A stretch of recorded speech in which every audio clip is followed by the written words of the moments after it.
Thank you. All right, you're Derica Johnson. And Ms. Johnson was previously in court, entered pleas of true in a motion to revoke probation to counts 1 through 4. On probation for aggravated assault causing serious bodily injury, and that was a 6-year deferred probation. I've received an updated pre-sentence report. Has everyone had an opportunity to review that report? We have, Your Honor. Are there any additions or corrections? No, Your Honor. And there was no agreement, correct? I'd agree. Also, just for everyone, and if we can get copies if you guys need it, I am also reviewing jail incident reports as well. Mr. Rojas, you may proceed. Judge, as the court knows, this is Ms. Johnson's third motion to revoke. She's been given opportunities in the past to comply with ISF, MRT, and Buckle up, guys. Today we're going straight into a tense probation revocation hearing where the judge lays out the entire history behind this case. Right from the start, you can feel the pressure building as the court outlines the charges, missed chances, and updated reports. This opening moment sets the stage for everything that's about to unfold. into mental health counseling. She hasn't taken advantage of all those opportunities. She has some CPS cases going on. She's kind of doing double load casework. She's got some CPS cases in Harris County. She's taking some classes through there, and that had been her focus up to now. She's trying to get her kids back. I've discussed this current motion with her. She understands that options the court has this morning are to go to probation center to prison, or to try one more time and get her some help through either ISF or safety. In discussions with Ms. Johnson this morning, she, I think the option that she would rather do is to ask the court for some mercy and give her the lowest amount of time in prison possible. We would request something in the neighborhood of 2 to 4 years.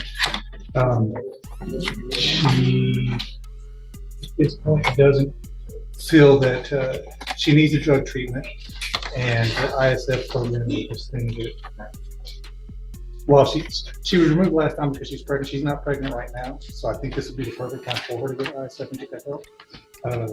But she tells me that she doesn't want that. She would just rather go to prison and get this case over with. Ms. Malfino? Judge, I concur with Ms. Lopez's updated PSI. It's very thorough and goes through every opportunity this individual has been given by the court. It's a shame she doesn't want the help. Really could help her. I mean, if she was using last time while she was pregnant, she's obviously somebody who has an issue that needs to be addressed. But she doesn't want the help, and she shouldn't take up someone else who wants the help spot. And so I think revocation is appropriate with something in at least in the mid-range. Let me look real quick. Let me see what this. Looks like she had one prior MTRP and was given 100. In this part, the prosecution breaks down exactly how many opportunities she's already been given. They explain her failures in programs, her CPS struggle, her drug issues, and how she's now asking for the lowest possible prison time instead of help. The courtroom energy shifts as the state pushes for revocation and makes it clear they've run out of patience. 20-day sanction at that time in 2023. I mean, the facts of the underlying case, I think she threw a bottle at a girl and waved a knife at another. We pled on dismissed from the original. I think nobody was injured, judges, just threats basically. well, she threw the bottle attempting to hit someone else, but it hit someone, but it hit someone else in the head. Well, there's no accidentally. You meant to hit somebody with it. You just hit the wrong person. Right? No, because Ms. Johnson, you have been coming here now way too long and been given every single opportunity to stop talking over me. Because right now, what you're looking at that I can do is give you between 2 and 20 years in prison. And the more you talk over me and are disrespectful, the higher number that's going to get. Do you understand? You have been, I'm not even sure how many times now that you've been in here pregnant, using drugs while you're pregnant, while we're trying to get you help. You have 5 kids that you have no custody of. It's the jail incident reports are ridiculous. And then you want to come in and say, I just want to get this over with. Give me a couple years in prison, which you probably have credit for, which is absolutely not what I'm going to do. Give me just a second. The fact that this is kind of your 4th shot at it makes me wonder what I was thinking the prior 3 times. And really. All right, Ms. Johnson, this time I'm going to find that you entered your pleas of true to counts 1 through 4 freely and voluntarily. Find those counts true. Find sufficient evidence to find you guilty, and at this time find you guilty of aggravated assault. I'm going to sentence you to a term of 12 years in the institutional division of the Texas Department of Corrections. You will receive credit for any time. Here, the judge reaches her breaking point. She confronts the defendant for repeated violations, drug use during pregnancy, and disrespect in court. The judge warns that talking over her will only make the sentence worse. After reviewing years of chances, failures, and jail incidents, she delivers a decisive blow. A 12-year prison sentence with a deadly weapon finding. Time that you've been in custody that the law gives you the right to receive. Am making an affirmative finding of a deadly weapon in your case. I'm handing you the trial court certification that shows this was not an agreement. You do have some rights to appeal. You can talk to Mr. Rojas about that. I'm also handing you the trial court certification, the written admonishment regarding your ineligibility to possess a firearm or ammunition. Because of the judgment entered against you, you're ineligible under Texas law to possess a firearm or ammunition. Possession of a firearm or ammunition could lead to charges against you. Firearm is a legal term, and you should read the written admonishment I provide you to see what devices qualify as a firearm. If you have questions about the laws that make you ineligible to possess a firearm or ammunition, or about how long that lasts, you can talk to Mr. Rojas. Good luck to you. You can go back with the bailiff.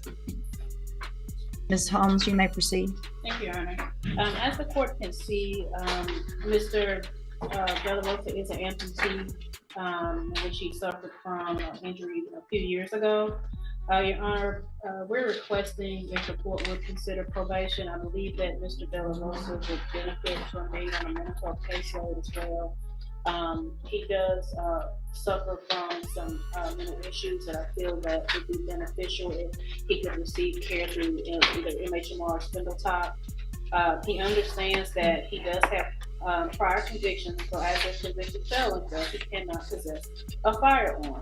And he understands that moving forward, no matter what situation he's in, he cannot have firearms. Your Honor, he does have 2 children that he would like to be better involved in their lives. One of the main issues that I see in the PSI is education.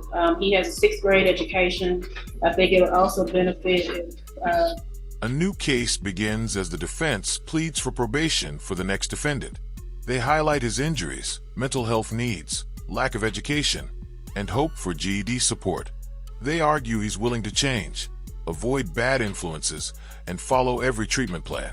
It's a calm but important moment before the courtroom tension rises again. If he would be allowed and participate in the GED program through the probation department as well, to help him to develop some skills so that he can make better decisions and get his high school, at least minimum high school equivalency. There is much history in regards to substance. In regards to substance abuse, looks like maybe alcohol that he drinks on occasion. And he has no problem, it says, in his recommendations to avoid any association with the co-defendant, Ashley Faye. And as I stated, Your Honor, he would be willing to adhere to any referrals or treatment plans or directives that probation may recommend, and so we are requesting probation. Thank you, ma'am. Mr. Nichols? Your Honor, he has 3 prior felony convictions, 1 for being a felon in possession of a firearm, 1 for aggravated assault with deadly weapon. He should have been habitual. I took into consideration his health issues when I made the offer of an 8-year cap. I don't know that he deserves any more consideration for what has happened to him. You see his gang history, his criminal history. I think 8 years is appropriate. And I'm sorry. Mr. I De La did Rosa, you wanted to say something? I do got priors now, but I don't know like juvenile stuff like that. And So in 2015, you were not a juvenile. 2015 that when that conviction was like I think 7 years. That was your conviction for unlawful possession of a firearm by a felon. And you got a 2-year sentence. Yeah, no, but I did my time and I did parole. Right. So you should have learned. Not that you can't possess a firearm. I mean, and Ms. Holmes is doing the best she can, saying that, you know, you understand and that you can't possess a firearm, but you've already gone to prison for that. So I was at the wrong place, wrong time. Now, I mean, it wasn't my position due to the fact that I am a felon. I'm not denying it, but you know, what I'm saying, I went to serve. I feel like a second chance or something. well, I always keep like I don't want to get thrown in prison, come out when I'm 30 days, something like that. well, and I understand. Well, and here's the thing, Mr. De La Rosa, nobody wants to get thrown in prison. And what I do today isn't anything that I'm doing. It's where you've gotten yourself with your history since you've been a juvenile into being an adult, knowing that you cannot possess a firearm. You've got 3 prior felony offenses. One was when you were certified as a juvenile, that first one. And then if you didn't understand the law about deadly weapons, you should have, or carrying a firearm, you should have back in 2015. I'm going to find that you entered your plea of guilty freely and voluntarily. Find sufficient evidence to find you guilty, and at this time find you guilty of unlawful possession of a firearm by a felon. I'm going to sentence you to a term of 6 years in the institutional division of the Texas Department of Corrections. You will receive credit on that sentence for any time that you've been in custody that the law gives you the right to receive. I'm handing you the trial court certification that shows this was an agreement I followed, so you've waived your right to appeal. I have also handed you a written admonishment regarding your ineligibility to possess a firearm or ammunition. Obviously, we know this now. I'm required by law to read this to you. Because of the judgment entered against you, you're ineligible under Texas law to possess a firearm or ammunition. Possession of a firearm or ammunition could lead to charges against you. Firearm is a legal term, and you should read the written admonishment I provide you to see what devices qualify as a firearm. If you have questions about the laws that make you ineligible to possess a firearm or ammunition, or about how long that lasts, you can talk to Ms. Holmes. All right, good luck to you, sir. You can go back with the bailiff. The judge now turns to the second defendant and lays out his long history with firearms and past felonies. She reminds him he's already been to prison for the same behavior and should have learned from it years ago. After weighing his record and hearing his explanation, she sentences him to 6 years in prison and delivers the final legal warnings that come with it. Thanks for watching. Don't forget to like the video and subscribe to the channel, and we'll see you in the next video.